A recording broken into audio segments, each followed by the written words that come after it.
I would just start by saying, first of all, Rabbi Heller once told me that the Ruach HaChaya and the future of Crown Heights is really the smaller shuls.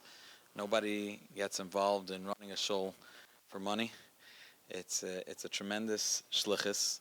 It's noticing each one of our people. It's being there for others, and I always tell my children the shlichus that nobody notices and doesn't see. That's the big shlichus, because no one's really going to give you recognition for it. So each one, we all deserve a round of applause. I don't know who else would give it to us if not us sitting here. So if we could take a moment to acknowledge all of us sitting around us. Thank you. Okay, a short nakuda connected to Achdus. Our parsha discusses the kelim of the Beis Hamikdash, Parshas Truma, and there's a fascinating nakuda the Alter Rebbe describes. It's actually not on this parsha. It's describing the menorah. It's in Parshas Ba'al Loischa. The Alter Rebbe says the following.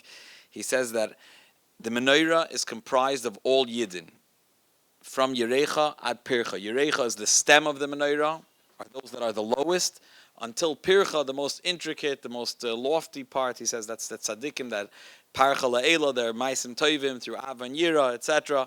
They're all Miksha Achas.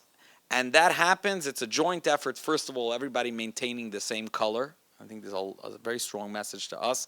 You know, on one hand, we're the standard bearers of our shuls to a certain degree. We're the ones that, and together, obviously, with the Farbringers, the Mashpim, the Rabbanim, whoever is the tzir in your shul, you're the one that sets the tone. So on one hand, Alter Rebbe describes that the way we become one menorah is by ensuring that we all maintain the same color. Miksha Zahav.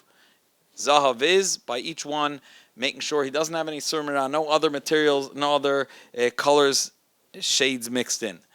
But he says he finishes like this mimer by saying a very powerful statement. He says the only way it becomes one menorah is by miksha, by hammering it out. Hammering, he says, when you hammer, you knock one part down and the other parts go up.